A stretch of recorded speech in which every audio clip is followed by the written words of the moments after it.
आज कक्षा 9th में हम पढ़ेंगे प्रश्नावली 13.1 घन एवं घनाभ का क्षेत्रफल। घन और घनाभ का क्षेत्रफल पढ़ने के लिए उससे पहले हम उसके सूत्र पढ़ेंगे, उससे पहले हम उसकी आकृतियों को समझेंगे। ये घन की आकृति है और ये घनाभ की आकृति है। दोनों की विशेषताएं 7वीं और 8वीं क्लास में आपको बताई गई है, फिर भी यहाँ पर बता दे रही हूँ। घन की सभी भुजाएं बराबर होती हैं। घन में एक पृष्ठ या एक सतह वर्गाकार होती है और घन में 6 सतहें होती है। ये आप सबको याद रखना है।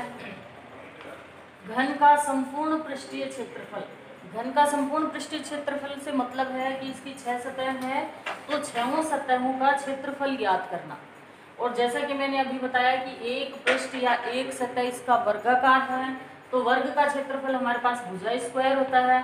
तो 6 सतह है तो 6 गुना भुजा स्क्वायर, ये इसका संपूर्ण पृष्ठीय क्षेत्रफल का सूत्र है, इसको हम याद रखेंगे। फिर है घन का वक्र पृष्ठीय क्षेत्रफल।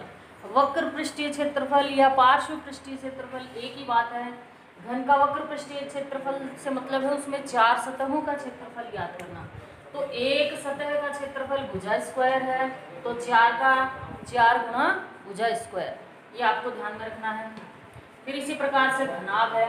घनाभ में भी 6 सतहें होती हैं और इसकी एक सतह आयताकार होती है।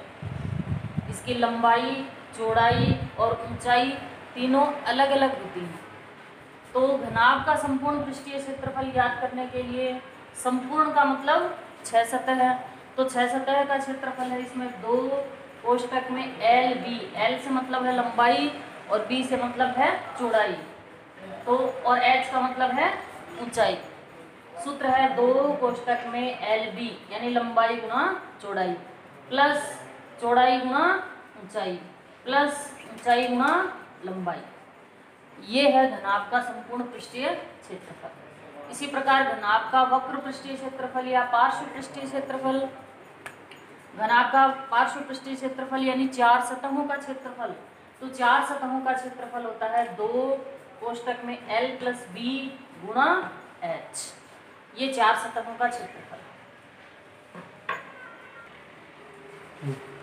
अभी जो हमने सूत्र पढ़े हैं उस पर आधारित अब हम प्रश्न करेंगे।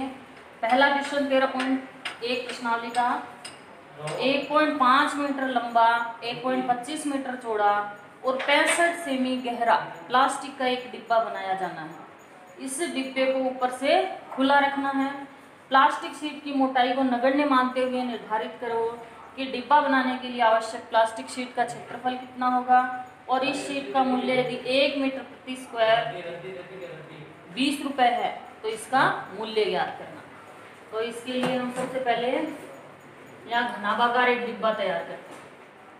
घनाभाकार डिब्बा है, इसकी लंबाई, चौड़ाई, ऊंचाई सब अलग अलग है। लंबाई देखिए 1.5 मीटर दी है, चौड़ाई आपको 1.25 मीटर दी है और ऊंचाई इसकी 65 सेमी दी थी। 65 सेमी, ये मीटर में है और ये सेमी में थी, इसलिए मैंने इसको चेंज करके लिख दिया मीटर में। 0.65 मीटर इसकी ऊंचाई हो गई। अब क्योंकि घनाभाकार है तो घनाभाकार डिब्बे का क्षेत्रफल ज्ञात कर लेंगे। 2 कोष्टक में L B plus B H plus H L, ये वाला सूत्र है, इसमें सब मान रख देंगे। 2 गुना लंबाई की जगह 1.5, चौड़ाई की जगह 1.25 प्लस बी एच यानी बी की जगह 1.25 और एच की जगह 0.65 प्लस एच के स्थान पे 0.65 गुणा एल के स्थान पे 1.5। अब हल करेंगे। ये 2 तो देखिए कोष्टक के बाहर ऐसा कैसा लिखा हुआ है, इन दोनों को जब गुणा किया तो आता है 1.875 प्लस इन दोनों को गुणा किया तो आता है 0.8125, इन दोनों को गुणा किया तो 0.975। इन सब के बीच में प्लस का निशान है इसलिए इनको जोड़ देंगे। जोड़ा तो आया हमारे पास 3.6625।